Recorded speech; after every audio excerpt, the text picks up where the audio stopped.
For most of my life, I've been a pretty big fan of illusions. We live in a world full of uncertainty and deception, to the point where it is practically baked into the way we all interact with each other. It's not just your run-of-the-mill, oh wow, look, these lines are probably different lengths, or doesn't it look like the stationary picture is moving stuff either. A large part of everyone's day-to-day life is interacting with illusory representations of others for the purpose of simulating physical interpersonal interaction in some capacity. A good example would be me. Hi. Hello, yes, it's me, Apogee, the shark, and I am markedly mediocre at math and much more maladept at medicine.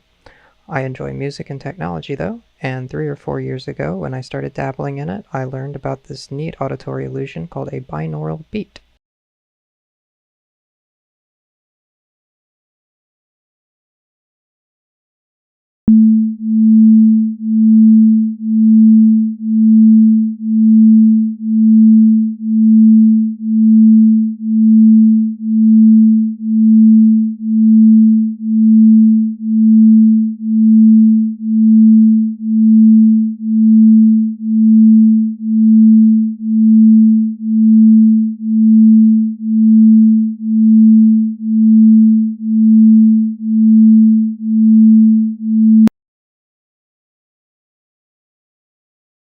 After messing around with generating them in real time, I learned this auditory illusion can observably be used to simulate frequencies that are imperceptible to the human ear. I will now try to explain what the illusory binaural beat is and how it works in as easy to digest a way as possible without becoming the pseudoscience I seek to destroy. That said, I'm going for didactic here, definition, for the purpose of teaching or conveying information, so fasten your seatbelts. I have basically no formal education beyond that provided to me for free in my country, so everything I'm about to say is essentially clandestine music theory cobbled together with resources I found on the internet, mostly Wikipedia and Google Scholar, with some wild conjecture about neurophysiology thrown in for spicy context. Oh, and also I'm a VTuber. My avatar is a self-edited version of the model you can find from the Gumroad link in the video description. Along with it will be all of the sources I use to gather information or visuals for this video. In this video, I will be touching on a few fields of study that I personally enjoy learning and thinking about and how they interact, specifically in the context of the binaural beat. Like I said, it's going to be crunchy for a bit here, but the medical knowledge isn't super requisite for understanding the whole thing. It is just relevant for explaining how you are technically hearing these notes, despite their alleged lack of audibility. Really simple about the brain. How much should I if you don't find it too late? I am just a shark, I'm PhD. Okay, so listen after Apogee. Audio processing in the brain is very complex. Sound as we perceive it is pressure fluctuations that propagate through a medium, such as air or water.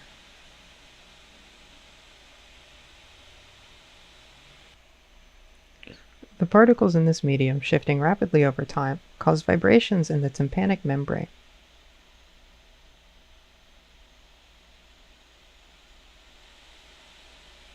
Or eardrum, located in the outer ear. These fluctuations cause the membrane to vibrate at a frequency corresponding to the frequency of the incoming fluctuations of pressure. The vibration from the membrane causes frequency oscillations in the bones of the middle ear's ossicles, the malleus,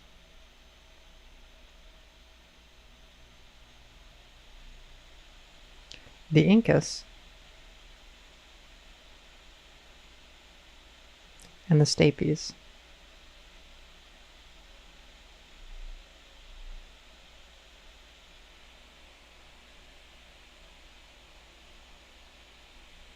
Which amplify and adjust the impedance of the sound to ensure optimal transfer of frequency information through the vestibular window.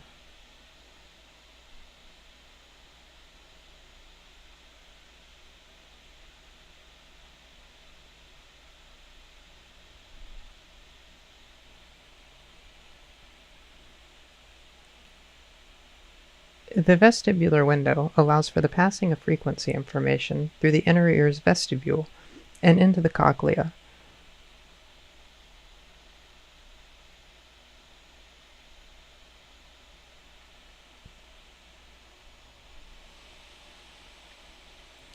turning the vibrations into fluid waves.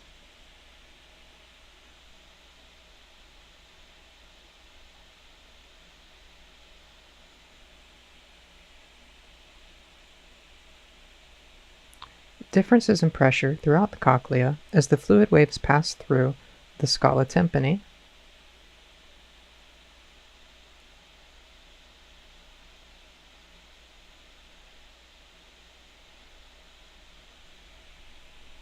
and scala vestibuli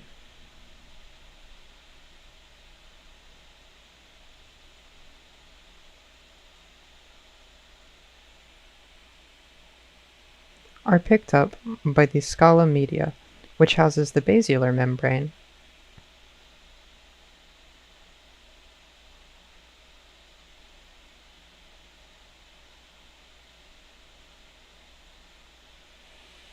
and organ of Corti.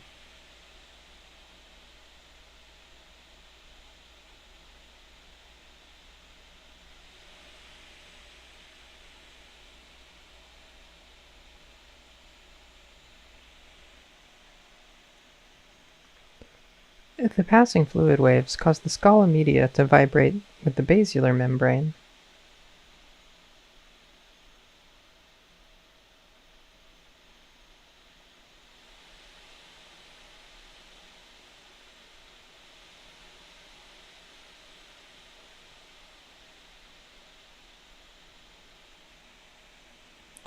which in turn causes hair cells called stereocilia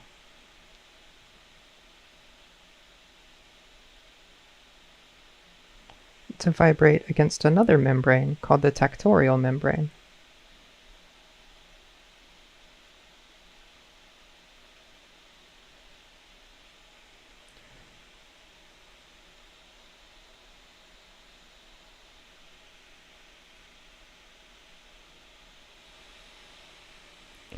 These stereocilia have potassium channels on their surfaces, which open and close based on the direction of the hair's bending against the tectorial membrane, while the basilar membrane oscillates. This opening and closing sends electrical impulses through the cochlear nerve,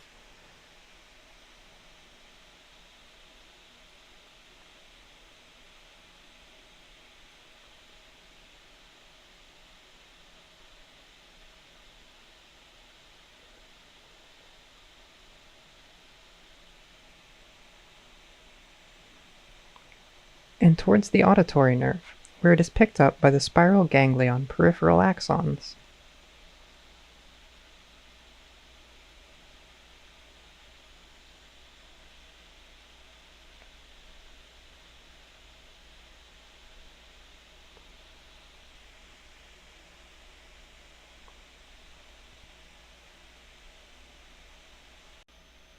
Different frequencies are picked up along different parts of the cochlea, with lower frequencies being picked up closer to the vestibular window in the scala vestibuli,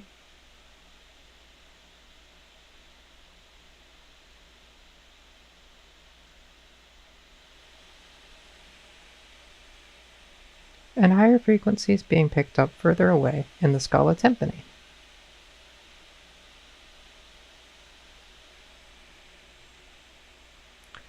The information is carried along the auditory nerve as a gradient of frequencies called a tonotopic gradient, which is maintained, starting in the cochlea, for the entirety of the impulse's path to the auditory cortex.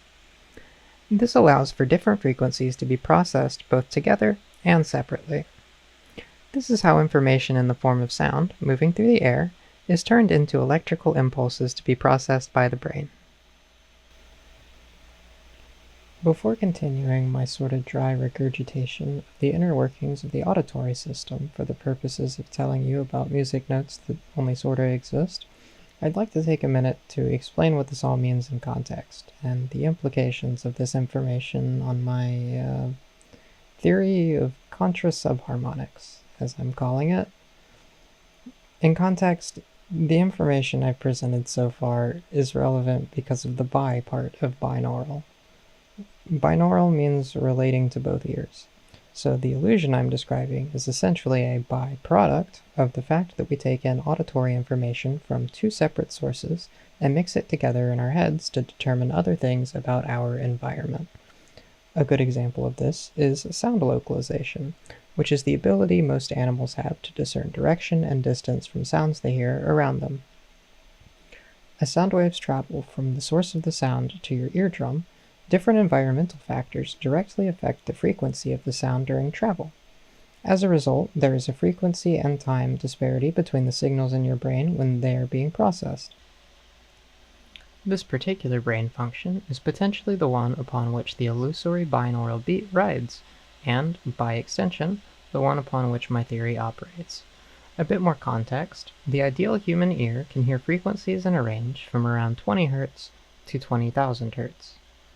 The Contra-Subharmonics I'm describing are essentially a way to hear frequencies that are sub-audible. After finishing my explanation of the auditory system in the brain with a bit of an explanation of the auditory pathways that signals traverse in the brain, I'll explain the harmonic series in mathematics, how it relates to music theory, how binaural beats can be used to hear subaudible frequencies, and the possible implications of this when actually making music, including limitations I've yet to overcome when it comes to practical application. Alright, so back to the brain stuff. Audio signals from the auditory nerve travel from both ears through the brain's auditory pathway. Here the signals are processed both monaurally and binaurally at different junctures.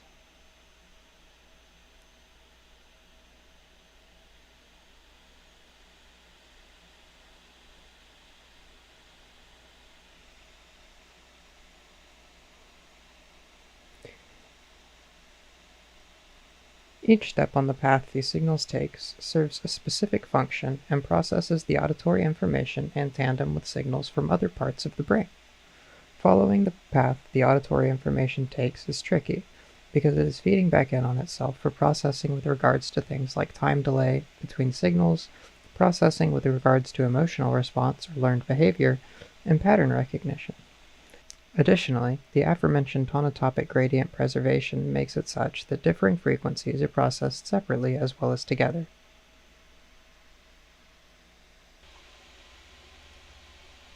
I'm going to explain the brain's main auditory pathway in a way that primarily focuses on the auditory information processing and largely ignores the various points of input and output from different parts of the brain, as these deal more with learned and emotional responses than the autonomous ones that occur as a byproduct of complex signal processing in the precortical sections of the auditory system.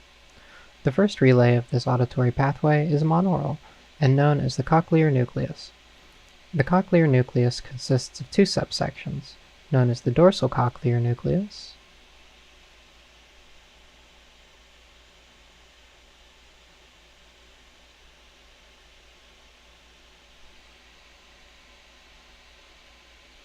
and the ventral cochlear nucleus.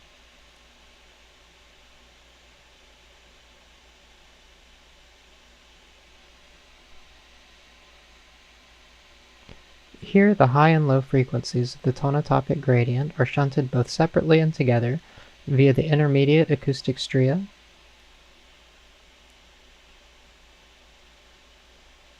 and ventral acoustic stria,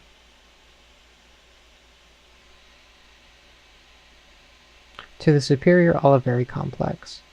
The primary function of the cochlear nucleus is as a gateway to the brain's ascending auditory pathway, acting to preliminarily process and divvy signals to different parts of the brain's auditory system.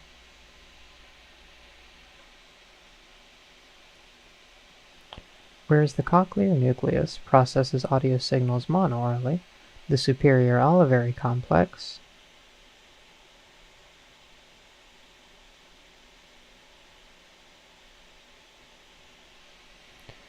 is the first relay in the brain's auditory pathway that processes information both ipsilaterally, from the same side of the head as the stimulus, and contralaterally, from the opposite side of the head as the stimulus.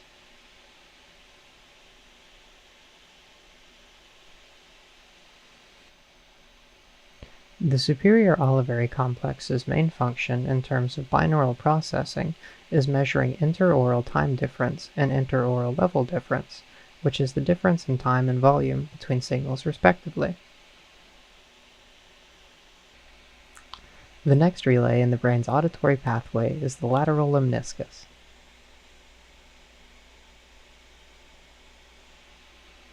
which is mainly involved in the descending auditory pathway. These are all higher level functions, meaning they integrate with other parts of the brain for processing auditory information after it has already reached and begun its descent from the auditory cortex. As such, the nuclei of the lateral lemniscus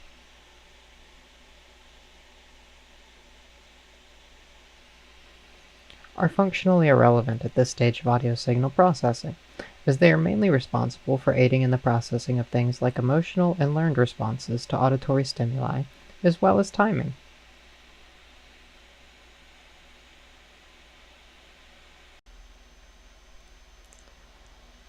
The next relay on the brain's auditory pathway is the inferior colliculus,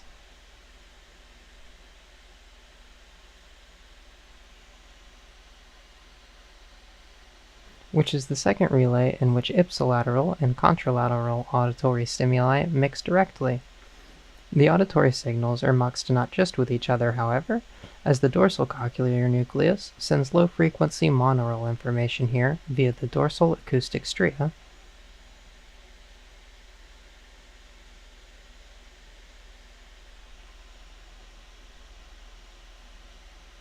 and the superior olivary complex sends mixed-frequency binaural information here directly. This is where the binaural beat becomes something greater than the sum of its parts. I couldn't find anything solid in terms of this is why and where this thing takes place in my several hours of research, but this is mostly because of how enigmatic our understanding of brain function is. I was able to discern that binaural beat occurs as a byproduct of binaural audio processing in the inferior colliculus, with input from the superior olivary complex, but the mechanism by which it occurs is unknown, as is the specific location of the occurrence. For all I know, this is information that is readily available, and I just could not find it. But I will have a bit of a spiel in a later section where I extrapolate this information a bit and say what I think might be going on. The last relay before the auditory cortex where sound is perceived is the medial geniculate body.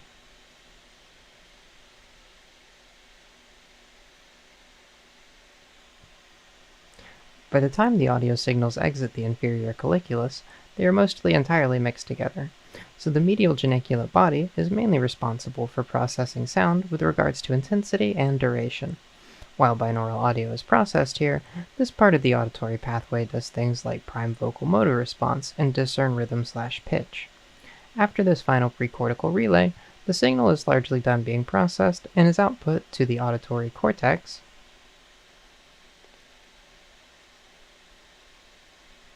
where it is perceived.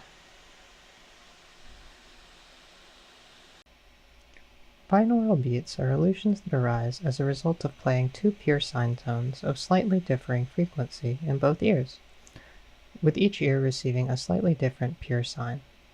As such, binaural beats exist as a byproduct of monaural and binaural processing of pure sine tones less than 40 Hz apart and below 1500 Hz.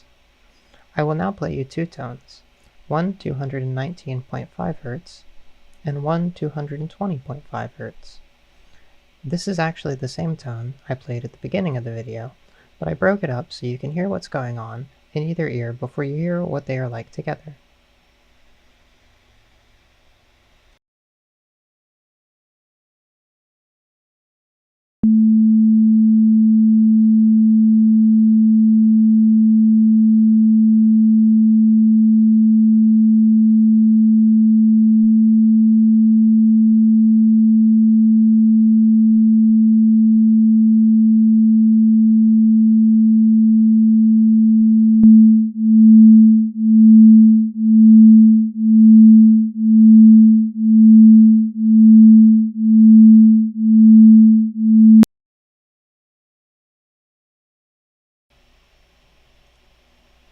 The tone disparity presents as a pulse at a cycle rate equal to the frequency disparity between the tones when perceived by the auditory cortex. Since the frequency of the binaural beat is an offset from a root frequency, you must have a carrier frequency below 1500 Hz to play the binaural beat around. For the previous example, the carrier frequency was 220 Hz, and the frequency disparity was 1 Hz. In general, the lower the carrier frequency, the more noticeable the beat is. Now that we've got a good general understanding of binaural beats and audio processing in the brain, I'm going to extrapolate a bit in attempts to explain either potential causes for binaural beats in general, or potential reasons they present under the conditions we observe them.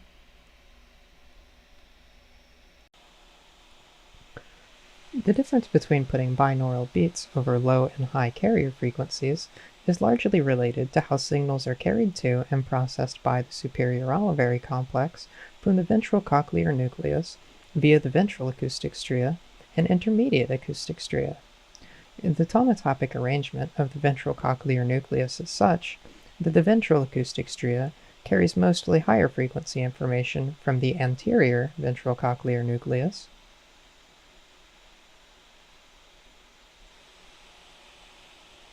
and the intermediate acoustic stria carries mostly lower frequency information from the posterior ventral cochlear nucleus.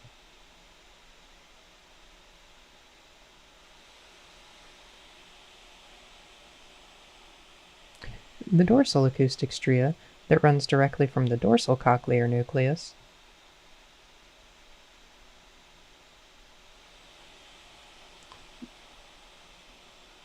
to the lateral lemniscus, later to be processed by the inferior colliculus, carries mixed frequency information. Since the intermediate acoustic stria propagates contralaterally and carries mostly low frequency information, the mechanism upon which binaural beats occur could be as a result of isolated low frequency contralateral stimulation to the superior olivary complex, or potentially a result of how this audio information from the superior olivary complex is mixed with monaural information provided to the inferior colliculus via the dorsal acoustic stria.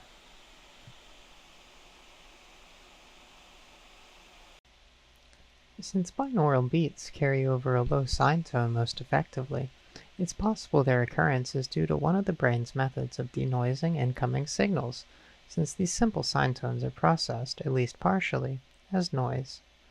The inferior colliculus applies something similar to a Gaussian function as a kernel for smoothing when filtering individual audio signals.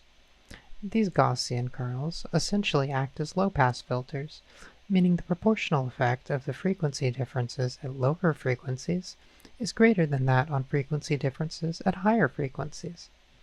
This is a byproduct of the way we perceive sound, which is logarithmic in terms of both volume level and frequency. While Gaussian smoothing functions are non-ringing, meaning they do not produce artifacts, they do tend to blur when being used to denoise as a result of the steepness of the curve being applied. Binaural beat could be a byproduct of the brain's ability to pick out signal disparity in isolation.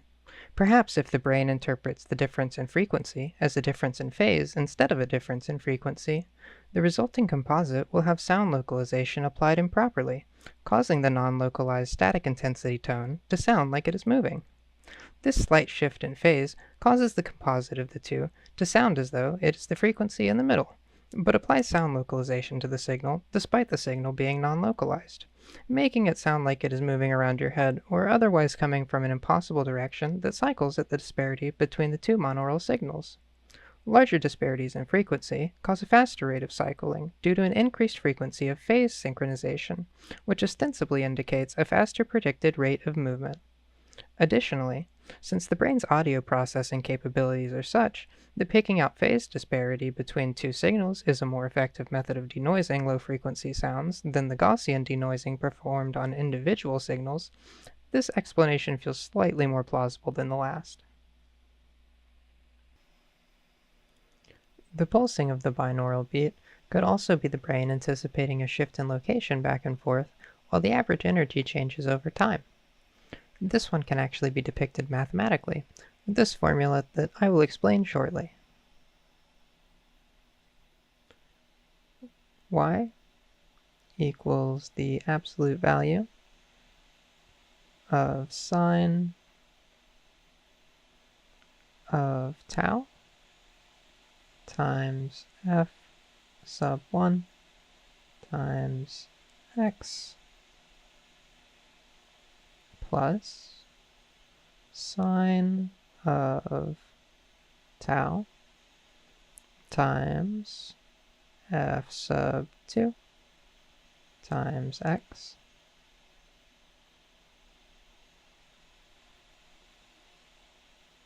over 2. And this is as good a segue as any into the math portion of the video. Explaining Gaussian distributions and the fast Fourier transform is a bit outside the scope of things, mostly because they aren't super relevant to the Contra-Subharmonics, but maybe I'll have an excuse to explain them in another video about, like, image processing, I guess. Okay, so now that I've explained the entirety of the process sound undergoes from being movement in the air to being perceived as electrical impulses in your conscious mind, and used this information to make some wild extrapolations as to the nature of an illusion, let's take a bit of a break. Are you having a good time? Have you learned anything? Do you like video games? I personally love video games, and I started streaming on this channel recently. I mostly like older Nintendo and PC games, but I'm wanting to branch out a bit into some of the PlayStation stuff I missed as a kid. I'm a professional unemployed right now, and am hoping to use that time productively, hence the very long-winded explanation slash dissection slash extrapolation of something that people generally consider to be a pseudoscience, and upcoming explanation of my theory of Contra-Subharmonics. I will likely try to make more long-form didactic content like this, in addition to some Unity/VRM tutorials I have planned for adapting VRChat avatars to VRM for motion capture. Tell me down in the comments if there's anything specific you'd like to see from me. Also tell me if you can figure out what the target audience for this video is, because I can't. And it's you. Thank you for making it this far. I hope you like math.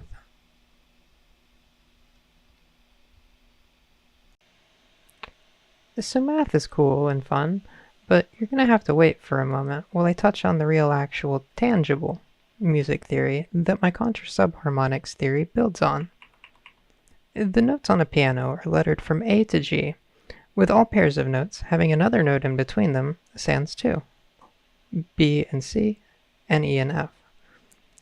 If you count the number of notes from one letter to itself, but higher or lower exclusive,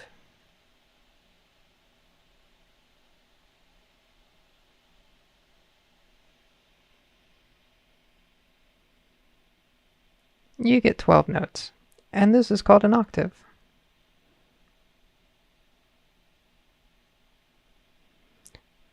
The convention seems arbitrary, but really just delineates mathematically pleasant frequencies at a fixed offset from a given root frequency on a logarithmic scale. For a piano, and most other instruments and most music, the root frequency chosen is 440 Hz, and is noted as A4. Deviations from this are not uncommon, for example assigning A4 the frequency of 432 Hz, but are not really relevant either. The method for calculating the frequencies of notes in different octaves is pretty simple, and the easiest way to understand it functionally is to graph it. The formula for calculating a harmonic frequency, f of n, of a note n notes away from the note with a root frequency f of 0 is f of n equals f of 0 times 2 to the n over 12. If a root frequency constant, f of 0, equals 440 Hz, or A4,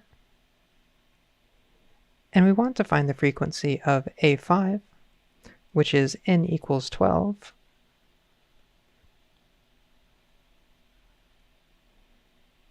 notes above A4, we can plug f of 0 and n into the equation to calculate f of 12 equals 440 times 2 to the 12 over 12, or f of 12 equals 880 hertz, which is indeed the frequency of A5. The cool thing about having a formula like this is it does kind of just bound towards infinity in both directions, and you can graph it to easily determine note values.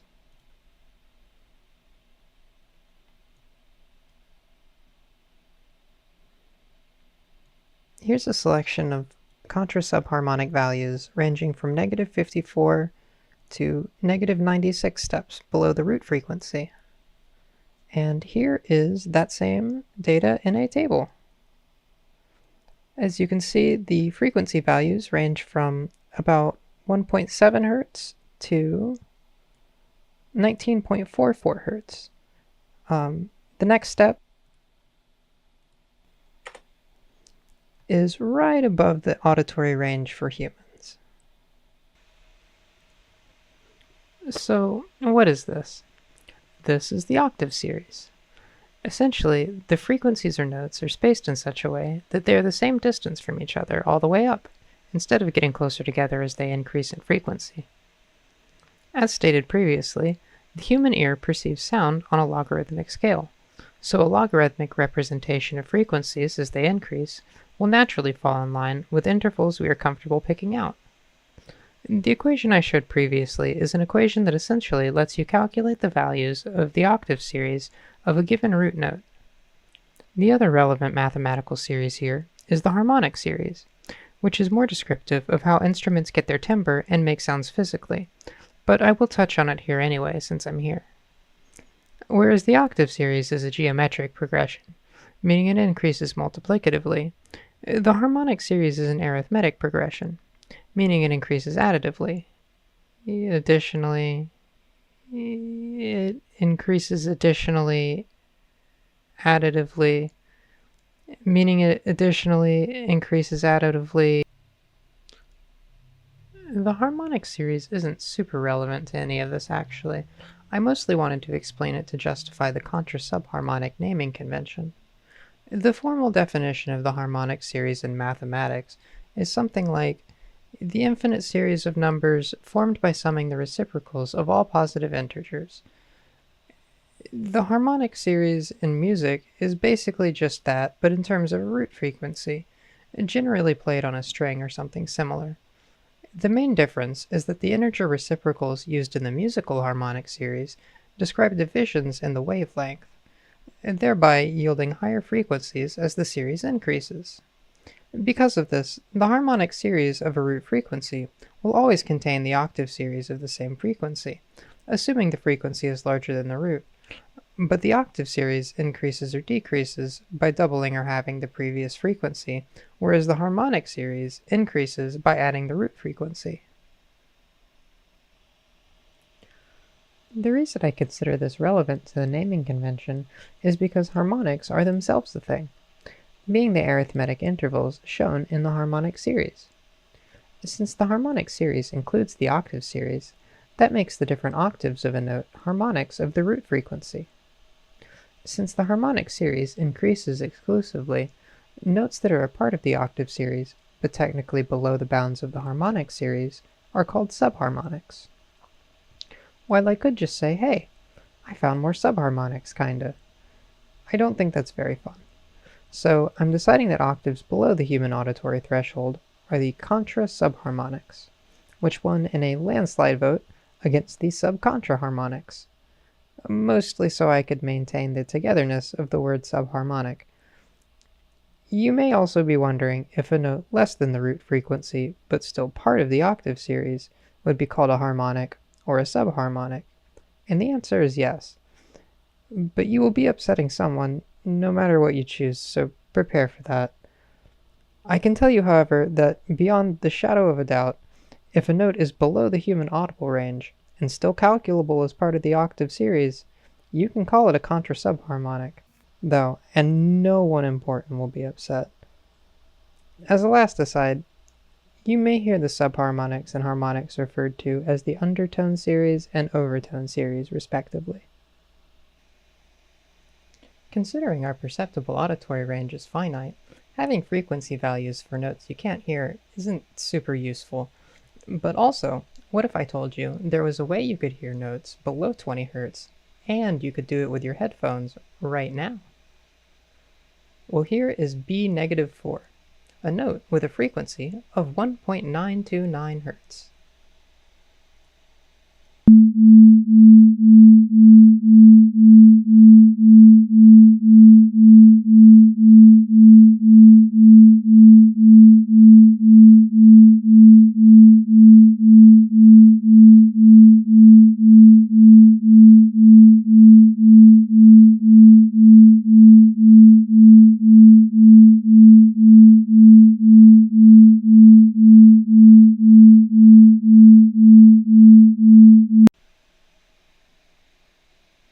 The average viewer will notice that sound actually came out of your headphones, and think that's kinda weird.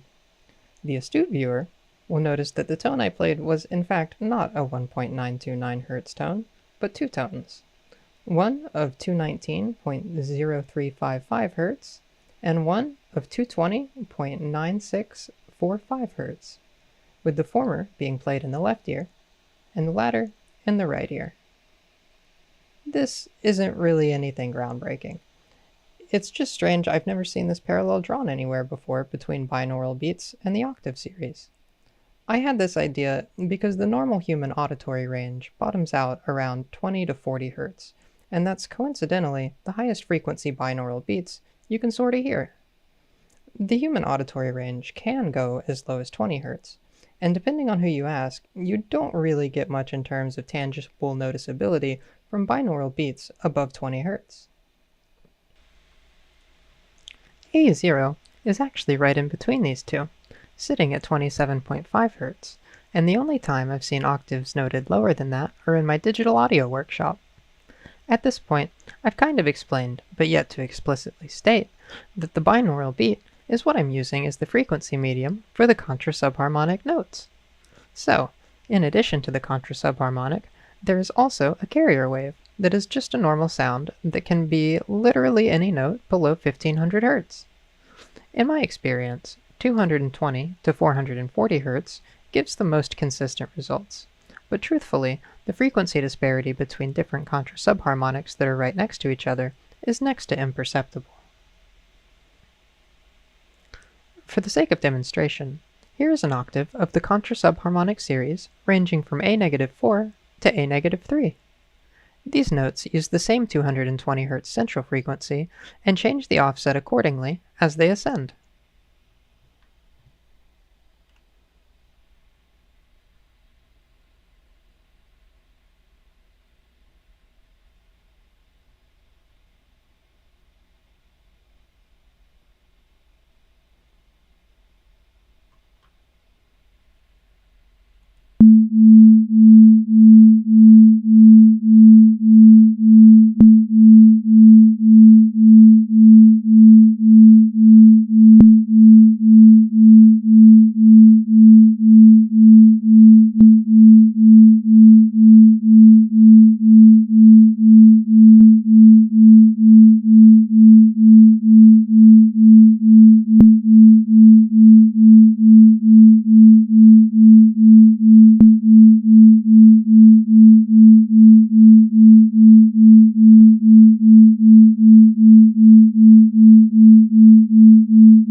You'll notice there's basically no perceptible difference between two notes when played side by side.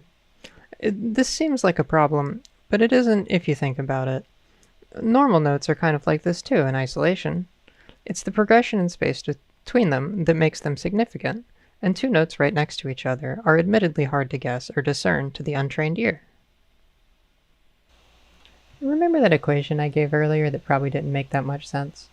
Y equals the absolute value of sine of tau times f sub 1 times x plus sine of tau times f sub 2 times x over 2? Now that I've kind of explained how binaural beats allow for contra-subharmonics, I'm going to circle back around to this and elaborate. This formula can be used to plot the pulse of a binaural beat given two frequencies. Aside from tau, which is a constant equaling 6.28,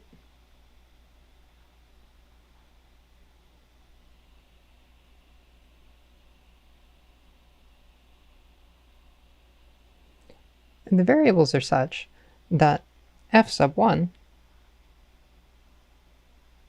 is the higher of the two frequencies,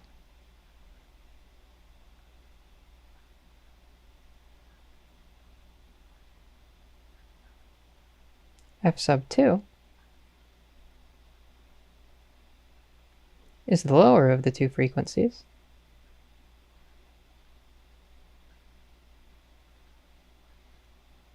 x is time,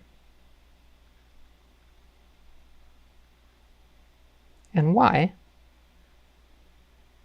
is a visual representation of the pulse of the binaural beat.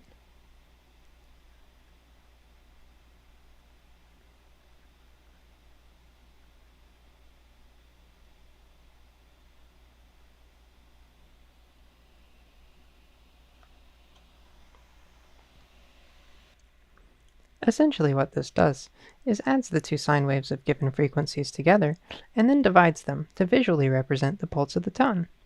The use of the absolute value is to eliminate negative values, making it easier to visualize the path of the tone. Maybe.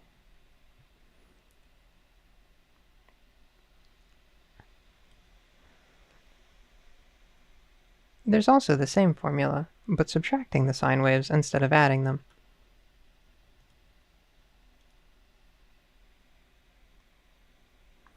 When I was making this, I kept jumping back and forth between the two, trying to figure out which one I was hearing more, and then I realized I'm kinda hearing both of them. The latter of the two equations is more noticeable at frequencies above 3 Hz, and the former tends to be more noticeable below 3 Hz. Truthfully, this could just be my individual perception, but it's also possible both are happening via different mechanisms, and the one my conscious attention is turned to determines which I'm hearing more prominently. Based on this, I can see there being justification for the conclusion that both the differences in the signals and the averages of the signals can be picked out by our auditory system, and these interacting influence our perception of binaural beats. Alright, I'm done throwing my lack of higher education at this, so let's move on. So, the first obvious limitation of this conceptually is that you're missing any sort of ability to form any chord structure with these notes alone. If you use a simple enough chord to carry the contra-subharmonic note, and it's low enough, you could potentially generate an additional note under 20 Hz to add to the chord. Here is an example of an A1 half diminished chord, with the 7th lowered 2 octaves from G1 to G-1.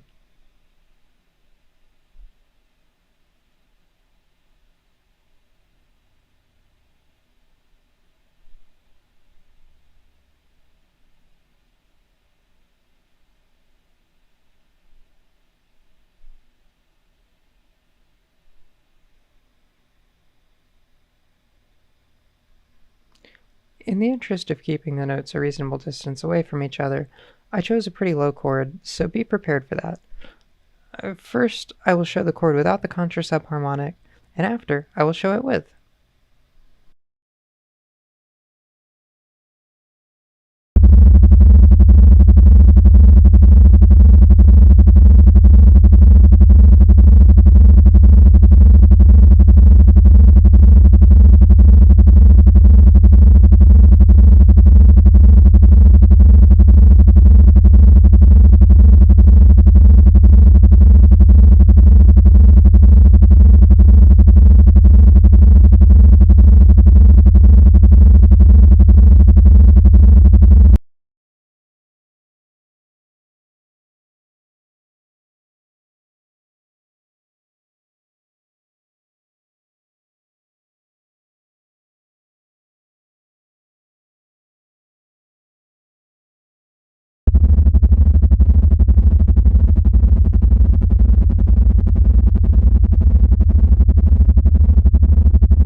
If you wanted to get really crazy with it, you could transpose an entire melody into signal disparity and play it on top of a sine carrier by shifting either ear further or closer from the root frequency.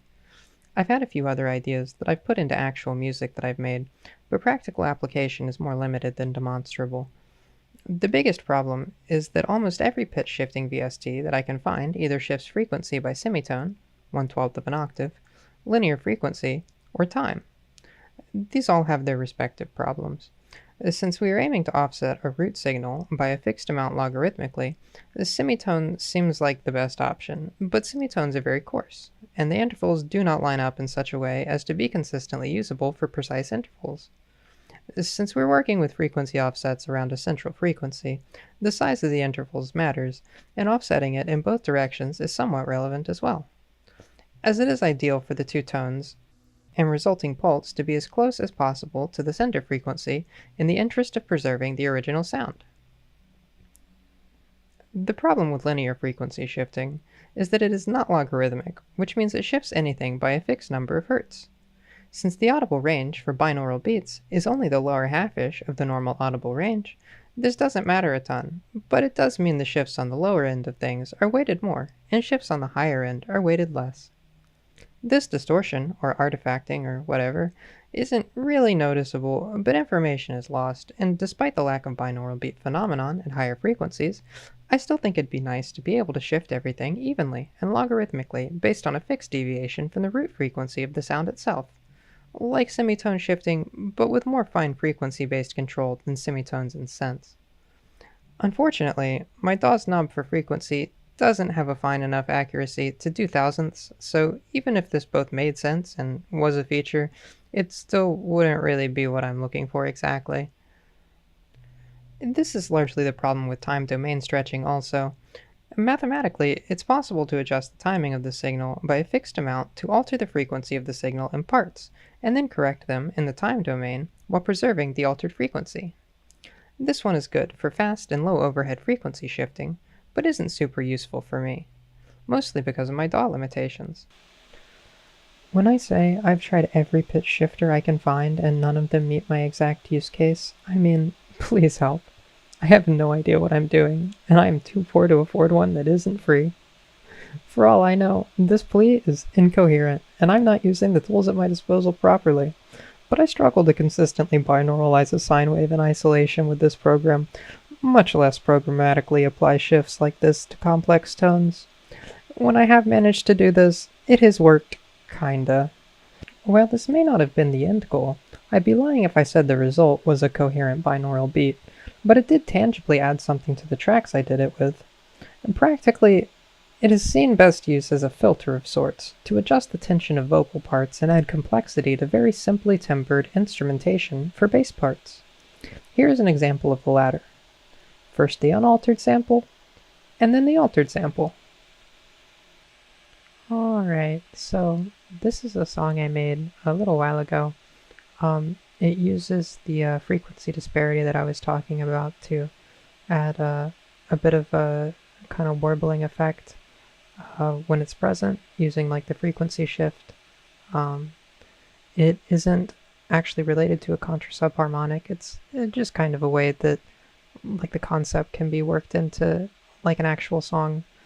The music itself is not too terribly impressive or complex in any capacity. I'm mostly just a dabbler, but what I'm going to do is I'm going to play it all the way through first without the binauralization on this track right here, which is kind of like a low, like chiptune synth kind of thing. It sounds like this. If you can hear that at all. Right now it is being binauralized, so it's being sent to these two shifters right here, which are programmatically shifting them apart by half a hertz. So to hear it all the way through, I am going to undo that so it sounds normal. And then play it through, and then I will go through, and this part right here, this loop part, is the part where the binauralization is actually applied. So I'll play it through normally, and then go back and just play through the loop with the effect applied, and y'all can see what it sounds like from there.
Alright, and then I will re-enable this, and y'all can hear the difference.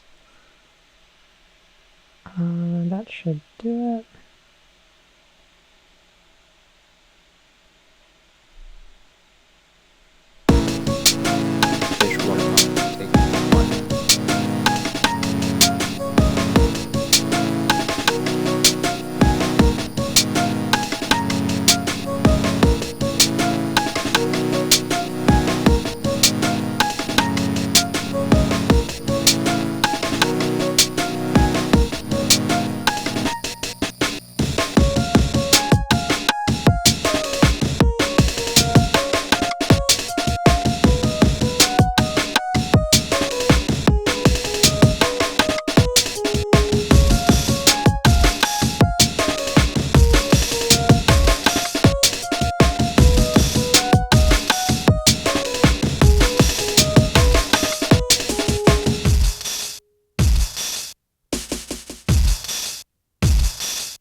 Now, as I said before, the effect here doesn't actually have anything to do with Contra-Subharmonics. This is mostly just kind of a demonstration of what it sounds like using the frequency disparity from half a hertz to 5 hertz in either ear. So yeah.